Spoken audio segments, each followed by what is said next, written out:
শুরু করছি একটা নতুন চ্যাপ্টার, পোর্টল্যান্ড সিমেন্ট। দেখো, সিমেন্ট হচ্ছে সবথেকে পুরনো একটা মেটেরিয়ালস। সেই পুরনো মেটেরিয়ালস কিভাবে তৈরি হয়, কিভাবে পৃথিবীতে তৈরি হয়ে এসছে এতদিন সিমেন্ট, সেটা আমাদের পড়তে হবে। আমাদের সেকেন্ড সেমিস্টারে, ডিপ্লোমা সেকেন্ড সেমিস্টারের একটা খুব উল্লেখযোগ্য চ্যাপ্টার হচ্ছে পোর্টল্যান্ড সিমেন্ট। অ্যাকচুয়ালি নাম কিন্তু সিমেন্ট, কথাটা পোর্টল্যান্ড কথাটা সিমেন্টের সঙ্গে যুক্ত হয়েছে এই কারণে, অ্যাকচুয়ালি সিমেন্ট হচ্ছে একটা কেমিক্যাল সাবস্টেন্স, যার মেন ধর্ম হচ্ছে এই সিমেন্টের সঙ্গে তুমি যখন জল যোগ করবে, সিমেন্ট প্রথমে কি হয়, জেল লাইক সাবস্টেন্সে পরিণত হয়। সেই জেল লাইক সাবস্টেন্সটা আস্তে আস্তে সলিডে পরিণত হয় এবং তার মধ্যে কম্প্রেসিভ স্ট্রেংথ জেনারেট করে। এবং কম্প্রেসিভ স্ট্রেংথ যখন জেনারেট করবে, তার যে ধরন, তার যে ধর্ম অনেকটা ইংল্যান্ডের পোর্টল্যান্ড বলে একটা জায়গা রয়েছে, সেই পোর্টল্যান্ড জায়গায় এক ধরনের রক পাওয়া যায়, পাথর পাওয়া যায়, তার ধর্মের সঙ্গে সামঞ্জস্যপূর্ণ হওয়ার জন্য কি করা হয় না, এই সিমেন্টের নামের আগে আমরা পোর্টল্যান্ড কথাটা যুক্ত করি। অ্যাকচুয়ালি সিমেন্টের মধ্যে মেন উপাদান হিসেবে থাকে কি না, ক্যালসিয়াম কার্বনেট এবং ক্লে। ঠিক আছে, এই ক্যালসিয়াম কার্বনেটকে হিট করলে সেখান থেকে পাই ক্যালসিয়াম অক্সাইড, চুন, আর ক্লে থেকে পাই আমরা অ্যালুমিনা এবং সিলিকা। এই চুন একবার অ্যালুমিনা আর একবার সিলিকার সঙ্গে যুক্ত হয়ে ক্যালসিয়াম অ্যালুমিনেট এবং ক্যালসিয়াম সিলিকেট তৈরি করে। সেই কারণের জন্য পোর্টল্যান্ড সিমেন্টের মেন দুটো কেমিক্যাল উপাদান, সেটা হচ্ছে ক্যালসিয়াম অ্যালুমিনেট এবং ক্যালসিয়াম সিলিকেট। এর মধ্যে ক্যালসিয়াম অ্যালুমিনেট তাড়াতাড়ি জলের সঙ্গে বিক্রিয়া করে সিমেন্টকে সলিডিফিকেশন প্রক্রিয়ার মধ্যে তাড়াতাড়ি এন্ট্রি দেয়। তাই ক্যালসিয়াম অ্যালুমিনেটের একটা বড় ভূমিকা রয়েছে সিমেন্টের সলিডিফিকেশনে। আমরা চলে আসবো সিমেন্টের র মেটেরিয়ালস। আগে বলি সিমেন্ট কাকে বলি না। Cement is a very common mixture, finely grounded mixture of calcium carbonate and clay. Calcium carbonate means limestone and clay. সেই এছাড়াও বিভিন্ন উপাদান রয়েছে। সিমেন্টে যখন জল যোগ করা হয়, সিমেন্ট জেল লাইক সাবস্টেন্সে পরিণত হয়, তারপরে আস্তে আস্তে সেটা সলিড সাবস্টেন্সে চলে আসে। এরপরে আমরা করব কি, জেনে নেব সিমেন্টের র মেটেরিয়ালসের মধ্যে কি কি আছে। সিমেন্টের র মেটেরিয়ালসের মধ্যে রয়েছে কি কি না, ক্যালসিয়াম কার্বনেট রয়েছে, ক্লে থেকে আমরা পাই কি না অ্যালুমিনা Al2O3, আর কি না আর সিলিকা SiO2। এছাড়া দিতে হবে তোমাকে জিপসাম ছাড়াও থাকবে magnesium oxide, iron oxide, alkali oxide. এই বিভিন্ন ধরনের সাবস্টেন্সগুলো কিন্তু র মেটেরিয়ালসের মধ্যে পড়বে। ঠিক আছে, এইবার ডাইরেক্টলি আমরা চলে আসবো কেমিক্যাল কম্পোজিশনে। দেখো, সিমেন্টের কেমিক্যাল কম্পোজিশন কিন্তু খুব ইম্পর্টেন্ট, কারণ সিমেন্টের মধ্যে কেমিক্যাল কম্পোজিশনটা থাকতেই হয়। তার কারণ হচ্ছে কি না, বিভিন্ন ধরনের উপাদান এখানে মেশাচ্ছি। নির্দিষ্ট যদি কম্পোজিশন না থেকে থাকে, তাহলে কিন্তু তোমার সিমেন্টটা ভালোভাবে তৈরি হবে না। সেই কারণের জন্য কি করা হয় না, সিমেন্টের মধ্যে কেমিক্যাল কম্পোজিশনটা ঠিক রাখতে হয়, নাহলে সিমেন্ট ভালোভাবে তৈরি হবে না। যেহেতু কনস্ট্রাকশন জবের ক্ষেত্রে আমরা সিমেন্ট ব্যবহার করি, তাই কম্পোজিশনটা মেনটেন করা আমাদের সকলেরই গুরুত্বপূর্ণ একটা বিষয়। যে কোনো সিমেন্ট ম্যানুফ্যাকচারিং ইন্ডাস্ট্রি এই কম্পোজিশন ফলো করে চলে। সেই কারণের জন্য আমাদের কম্পোজিশনটা জানা দরকার। কেমিক্যাল কম্পোজিশনের মধ্যে প্রথমেই আসবে কেমিক্যাল কম্পোজিশনের মধ্যে ক্যালসিয়াম অক্সাইড, চুন সিমেন্টের মধ্যে সবথেকে বেশি পরিমাণে থাকে। পরিমাণটা কত না, প্রায় 50 থেকে 60%। ঠিক আছে, তারপরে থাকবে কি দু নম্বরে থাকবে সিলিকা SiO2। সিলিকা থাকবে কত না 20 থেকে 25%। ঠিক আছে, এরপরে থাকবে অ্যালুমিনা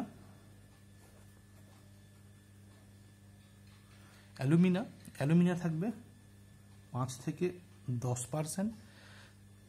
ম্যাগনেসিয়াম অক্সাইড থাকবে কতটা, 2 থেকে 3%। আয়রন অক্সাইড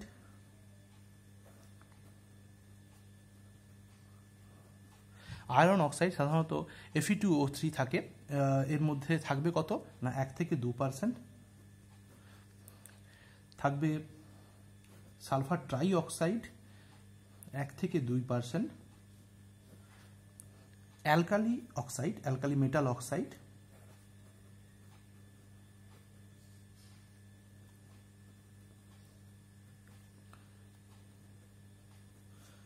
থাকবে 0.3 থেকে 1.5%। এই যে প্রত্যেকটা কম্পাউন্ড, যে 7খানা কম্পাউন্ড বললাম, প্রত্যেকটা কম্পাউন্ডের কিন্তু একটা নির্দিষ্ট কাজ রয়েছে। যেমন চুনের কাজ কি না, সিমেন্টের মধ্যে স্ট্রেংথ, যে কম্প্রেসিভ স্ট্রেংথ তৈরি হয়, সিমেন্ট জমে যাওয়ার পর তার মধ্যে যে স্ট্রেংথটা গ্রো করে, সেই স্ট্রেংথটা ধরে রাখাই হচ্ছে চুনের মেন কাজ। সিলিকা SiO2, SiO2 কাজ কি না, SiO2 কাজ হচ্ছে সিলিকা সিমেন্টের মধ্যে ছোট ছোট পোরাস তৈরি করে। পোরাস মানে ছোট ছোট ছিদ্র, সিলিকা মানে জানো তোমরা বালি। যে ছিদ্র কংক্রিটের মধ্যে তৈরি হয়ে কংক্রিটটাকে আরও স্ট্রেংথ দিতে সাহায্য করে, আরও ভার বহন করার ক্ষেত্রে, ভার নেওয়ার ক্ষেত্রে এটা হেল্প করে থাকে। অ্যালুমিনার কাজ কি না, অ্যালুমিনা হচ্ছে কুইক সেটিং মানে যাতে তাড়াতাড়ি সিমেন্ট জমে যায় সে ব্যাপারে সিমেন্টকে হেল্প করে অ্যালুমিনা। ম্যাগনেসিয়াম অক্সাইড ও সেটিংয়ের ক্ষেত্রে কাজে লাগে। আয়রন অক্সাইডের কাজ হচ্ছে সিমেন্টের মধ্যে কালার প্রডিউস করা। আয়রন অক্সাইড যদি সিমেন্টের মধ্যে না দেওয়া হয় তাহলে সিমেন্ট কিন্তু সাদা কালারের হয়ে যাবে। আয়রন অক্সাইড সিমেন্টের কালার, ডিজায়ার কালার তৈরি করে। দেখবে সিমেন্টের ব্যাগ খুললে সিমেন্ট একটু ধূসর বর্ণের দেখতে হয়, সেই কারণে এই ধূসর বর্ণের কালারটা কিন্তু এই আয়রন অক্সাইডের জন্য এসে থাকে। এরপরে থাকবে কি না, সালফার ট্রাই অক্সাইডও সিমেন্টের কাজে লাগে। অ্যালকালি মেটাল অক্সাইডও কী করছে না, সিমেন্টকে ম্যানুফ্যাকচারিংয়ে হেল্প করে থাকে। ঠিক আছে, তো এখানে একটা কোশ্চেন খুব প্রায়শই পরীক্ষায় পড়ে থাকে, সেই কোশ্চেনটা নিয়ে তোমাদের আলোচনা করব। সেটা হচ্ছে কি না, সিমেন্ট তৈরি করার সময় আমাদের এই কম্পোজিশনটা কি মানতেই হয়, বা কম্পোজিশনটা অদল বদল করলে করা যায় কি না। দেখো, কম্পোজিশন অদল বদল করা যেতেই পারে, কিন্তু যে কোনো কম্পাউন্ড প্রত্যেকটা একটা নির্দিষ্ট কাজ রয়েছে, সেই কাজের কিন্তু তখন অদল বদল হয়ে যায়। যেমন তোমাদের একটা উদাহরণ দিই, এই যে চুন, ক্যালসিয়াম অক্সাইড দরকার পড়ে কত না 50 থেকে 60%। এই 50 থেকে 60% চুন তোমার সিমেন্ট তৈরি করতে দরকারই পড়বে। তার কারণ চুনটাই হচ্ছে সিমেন্টের মূল উপাদান। কারণ চুন ভালো করে তোমার সিমেন্টটাকে স্ট্রেন দিতে, তার মধ্যে স্ট্রেন গ্রো করতে সাহায্য করে। এখন ধরো সিমেন্ট তৈরি করার সময় তুমি চুনের পরিমাণটা বাড়িয়ে দিয়ে করলে কত না 70 থেকে 80% করে দিলাম। ঠিক আছে, তাহলে তুমি মোটামুটিভাবে চুনের পরিমাণটা প্রায় 10 থেকে 20% বাড়িয়ে দিয়েছো। এখন এই বাড়ানো অবস্থায় চুন নিয়ে তুমি যখন সিমেন্টটা ম্যানুফ্যাকচার করতে যাচ্ছ, তখন সিমেন্টের মধ্যে এই যে তোমার 10 থেকে 20% এক্সেস লাইম থেকে যাবে, এক্সেস লাইমটা পড়ে থাকবে। সেই এক্সেস লাইম কিন্তু সিমেন্টের মধ্যেই পড়ে থাকবে, কিন্তু কোনো কাজে লাগবে না। সিমেন্ট তৈরি হলো, সেই সিমেন্ট দিয়ে তুমি যখন কোনো স্ল্যাব তৈরি করতে যাচ্ছ, ধরো একটা স্ল্যাব তৈরি করেছো, এরকম একটা স্ল্যাব তৈরি করেছো, সেই স্ল্যাবের মধ্যে তোমার বিভিন্ন জায়গায় এক্সেস চুন বসে থাকবে। এবার তুমি জানো জল দিলে চুন কি হয় না, চুন প্রথমে জল দিলে সংকুচিত হয়, তারপরে প্রসারিত হয়। এই স্ল্যাবের মধ্যে বিভিন্ন জায়গায় আনরিয়াক্টেড লাইম যখন বসে থাকবে, এই আনরিয়াক্টেড লাইম কিন্তু তোমার জলকে টানবে। জল টানার ফলে কি হবে না, ভেতরের চুন, স্ল্যাবের মধ্যে থাকা ভেতরের চুন কিন্তু মাঝে মাঝে তোমার সংকুচিত হবে, প্রসারিত হবে। ফলে কি হবে, স্ল্যাবের বিভিন্ন জায়গায় একটা টান অনুভূত হবে। এই টানের জন্য স্ল্যাবের বিভিন্ন জায়গায় ফাটল দেখা দেবে এবং স্ল্যাবটা কিন্তু আর ভার বহন করার ক্ষেত্রে তেমন সুবিধে করতে পারবে না। সেই কারণের জন্য সিমেন্টের মধ্যে কখনোই এক্সেস লাইম দেওয়া হয় না। কারণ অতিরিক্ত চুনের সংকোচন প্রসারণের জন্য সিমেন্টের মধ্যে ফাটল দেখা দেয়। ঠিক আছে, এবার তুমি যদি বলো যে ক্যালসিয়ামের চুনের পরিমাণটাকে কমিয়ে দেবো, চুনের পরিমাণটাকে কমিয়ে দিলে কিন্তু প্রবলেম এই কারণেই হবে যে চুন কিন্তু স্ট্রেন দিতে কাজে লাগে। ফলে তাকে যদি তুমি কমিয়ে দাও তাহলে কিন্তু সেই তুলনায় সিমেন্টের মধ্যে স্ট্রেন থাকবে না। যে সিমেন্টটা তৈরি হবে সেই সিমেন্টটা ভালো মানের সিমেন্ট তৈরি হবে না। সেই কারণের জন্য কি করা হয় না, আমাদের সেই কারণের জন্য আমরা সিমেন্টকে কি করি না একটা নির্দিষ্ট পরিমাণ চুন দিয়েই সিমেন্টটাকে তৈরি করে থাকি। ঠিক আছে। আচ্ছা, এই গেল যে তোমার কেমিক্যাল কম্পোজিশনটাকে যদি আমরা অদল বদল করি তাহলে কি প্রবলেম হতে পারে। তাই কেমিক্যাল কম্পোজিশন কিন্তু খুব ইম্পর্ট্যান্ট, কেমিক্যাল কম্পোজিশনটা কিন্তু ভালো করে আমাদের দেখতে হবে। ঠিক আছে।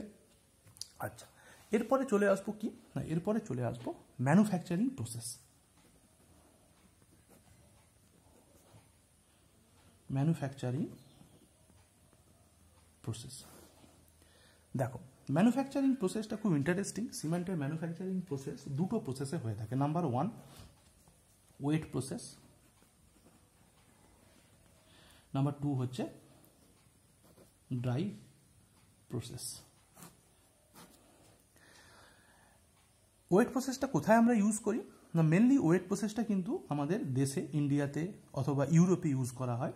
ড্রাই প্রসেসটা কিন্তু বাইরে আমেরিকাতে ইউজ করা হয়। ওয়েট প্রসেসটা কোন জায়গায় ইউজ করা যায় তো জানলাম, কিন্তু কি অবস্থায় ওয়েট প্রসেসটা ইউজ করা যেতে পারে। আমরা জানি যে সিমেন্টের মূল উপাদান দুটো। কি কি মূল উপাদান? নাম্বার 1 হচ্ছে লাইমস্টোন, নাম্বার 2 হচ্ছে কি না ক্লে। ঠিক আছে। এই যে কাঁচা মাল, এই দুটো কাঁচা মাল যদি তোমার সফট হয়, নাম্বার 1 সফট হয়, নাম্বার 2 যদি ইজি অ্যাভেলেবল হয়, নাম্বার 3 যদি সস্তা হয়, চিপ হয়, এবং সিমেন্ট তৈরি করার জন্য যে ফুয়েলটা ব্যবহার করা হয় সেটা হচ্ছে কি না ডাস্ট, কোল ডাস্ট। সেই কোল ডাস্টটাও যদি সস্তা হয়, এবং 5 নম্বর এনভায়রনমেন্ট যদি হিউমিড কন্ডিশনে হয়, হিউমিড মানে জলীয় বাষ্পপূর্ণ অবস্থায় যদি হয়, তাহলে আমরা ওয়েট প্রসেসটাকে ইউজ করতে পারবো। উল্টো দিকে ড্রাই প্রসেস আমাকে যদি ইউজ করতে হয়, তাহলে কাঁচামালটাকে হতে হবে হার্ড, ইজি অ্যাভেলেবল নাও হতে পারে এই পেয়ে যাওয়া কাঁচামাল সস্তাও নাও হতে পারে, কোল ডাস্টের দাম বেশি হতে পারে, এনভায়রনমেন্টটা যদি শুষ্ক হয়, সেই কন্ডিশনে আমরা কিন্তু ড্রাই প্রসেস ইউজ করব। জাস্ট ওয়েট প্রসেসের উল্টো কন্ডিশন যদি ফেভারেবল হয়, তাহলে আমরা ড্রাই প্রসেসটা ইউজ করতে পারি। ঠিক আছে। এবার আমরা প্রসেসের মধ্যে ঢুকবো।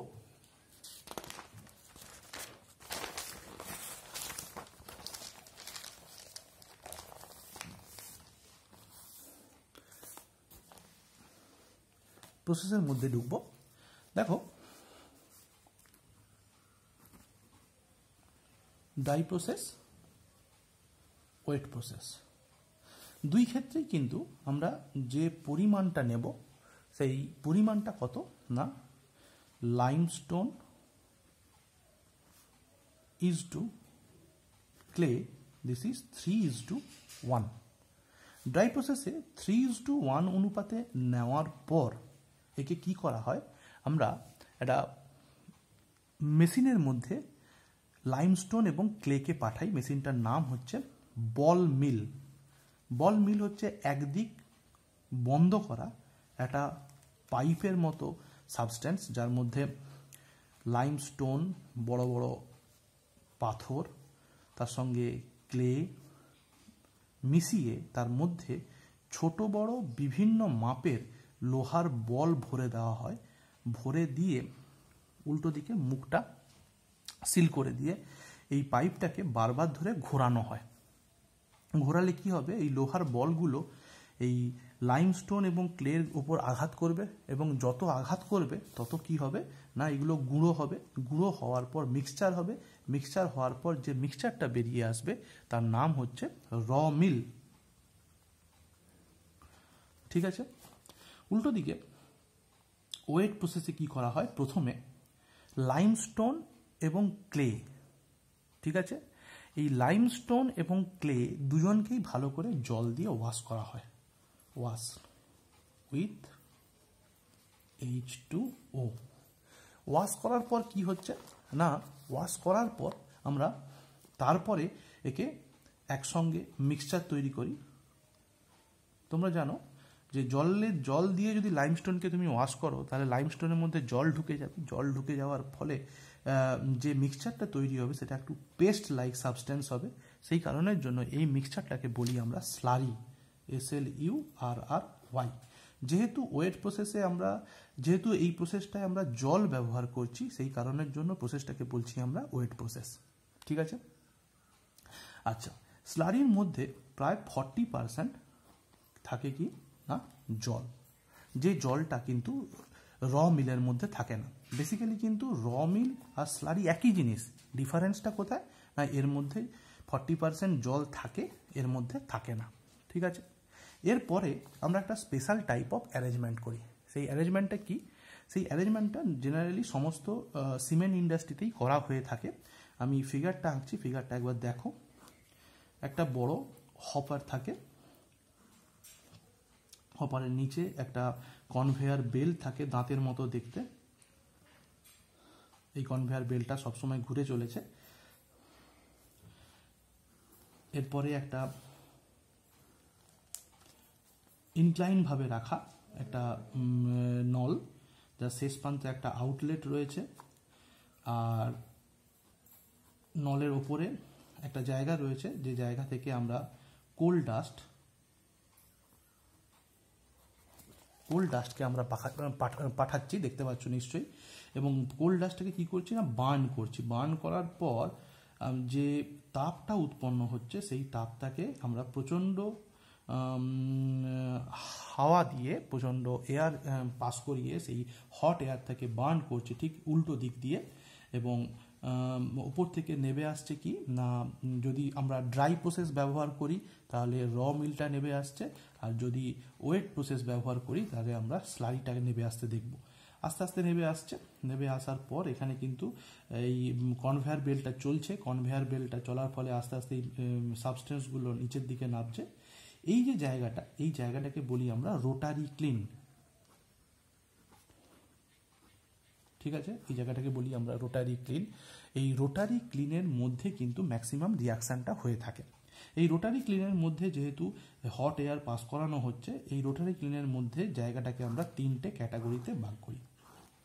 একটা হচ্ছে এ, একটা বি, একটা সি। জেনারেলি সিতে যেহেতু হট এয়ারটা বেশি লাগছে সেই জন্য এর টেম্পারেচার অনেক বেশি, প্রায় 1400 থেকে 1600 ডিগ্রি সেন্টিগ্রেড। বির টেম্পারেচার প্রায় 800 থেকে 1000 ডিগ্রি সেন্টিগ্রেড। এ টেম্পারেচার প্রায় 700 থেকে 800 ডিগ্রি সেন্টিগ্রেড। টেম্পারেচার 700 থেকে 800 ডিগ্রি সেন্টিগ্রেড। এখানে টেম্পারেচার 800 থেকে 1000 ডিগ্রি সেন্টিগ্রেড। সি টেম্পারেচার প্রায় 1400 থেকে 1600 ডিগ্রি সেন্টিগ্রেড। ঠিক আছে।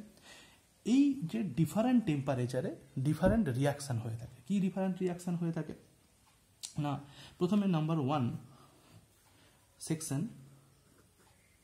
সেকশন এতে কি হয় না, যে র মেটেরিয়ালসটা মিক্সচার হয়ে নেমে আসছে তার মধ্যে যদি জল থাকে, জলটা বেরিয়ে যায় ওই টেম্পারেচারের মধ্যে। ফলে এই জায়গায় কি হয় না, রিমুভাল অফ ওয়াটার। ঠিক আছে, রিমুভাল অফ ওয়াটার। এরপরে কি হচ্ছে, সেকশন বিতে কি হয়, সেকশন বিতে কি হচ্ছে, এখানে যে লাইমস্টোন যেটাকে বলছি আমরা ক্যালসিয়াম কার্বনেট, সেই ক্যালসিয়াম কার্বনেট হিট পেলে calcium oxide plus carbon die অক্সাইডে ভেঙে যায়। Calcium oxide plus carbon die অক্সাইডে ভেঙে যায়। ঠিক আছে। এরপরে কি হয় না, সেকশন সিতে মূল রিয়াকশানগুলো হয়ে থাকে। কি হয়, সেকশন সিতে এই ক্যালসিয়াম অক্সাইড তার সঙ্গে অ্যালুমিনা, সিলিকা, আয়রন অক্সাইড এরা প্রত্যেকেই রিয়াকশান করে। কীরকম রিয়াকশানগুলো আমি পরপর বলছি। 2CaO কি হচ্ছে না, 2CaO প্লাস SiO2 উৎপন্ন হচ্ছে কি 2CaO ডট SiO2। 2 নম্বর 3CaO প্লাস SiO2 উৎপন্ন হচ্ছে 3CaO ডট SiO2। 3 নম্বর 2CaO প্লাস Al2O3 উৎপন্ন হচ্ছে 2CaO dot Al2O3, 3CaO plus Al2O3 সমান 3CaO ডট Al2O3। 5 নম্বরে কি হচ্ছে না, 5 নম্বরে হচ্ছে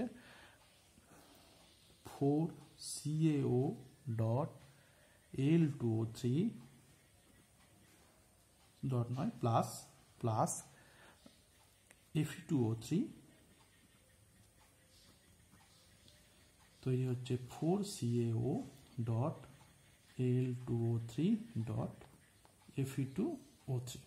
তাহলে প্রথমটার নাম কি হচ্ছে না, প্রথমটার নাম হচ্ছে ডাই ক্যালসিয়াম সিলিকেট, তারপরেরটার নাম ট্রাই ক্যালসিয়াম সিলিকেট, তারপরেরটার নাম di calcium aluminate, next tri calcium aluminate, একদম লাস্টের যে কম্পাউন্ডটা তৈরি হচ্ছে tetra calcium alumino ferrite, tetra calcium alumino ferrite. এই যে রিয়াকশান মিক্সচার, এই রিয়াকশান মিক্সচার এই যে আউটলেট, এই আউটলেট দিয়ে নেমে আসে। একে বলি আমরা, একে দেখতে লাগে গ্রে কালারের বলের মতো, একে বলি আমরা কি না সিমেন্ট ক্লিংকার, CLINKER। এটা কিন্তু সিমেন্ট নয়, এর সঙ্গে এখনো বাকি রয়েছে জিপসাম অ্যাড করা। জিপসামের কাজ কি আমরা নেক্সট ভিডিওতে দেখব। সিমেন্ট ক্লিংকারের সঙ্গে আমরা জিপসাম মেশাই রিকোয়ার অ্যামাউন্টে, মিশিয়ে আবার তাকে গ্রাউন্ড করি, ভালো করে গুঁড়ো করি। গুঁড়ো করার পর যে ডাস্ট পাওয়া যায় সেই ডাস্টটাই হচ্ছে কি না পোর্টল্যান্ড সিমেন্ট। ঠিক আছে, লাস্ট আমরা সিমেন্ট ক্লিংকারের সঙ্গে জিপসাম অ্যাড করে ভালো করে গ্রাউন্ড করার পর যেটা পেয়ে থাকি দিস ইজ পোর্টল্যান্ড সিমেন্ট। ঠিক আছে, আজকে এই পর্যন্তই। Thank you.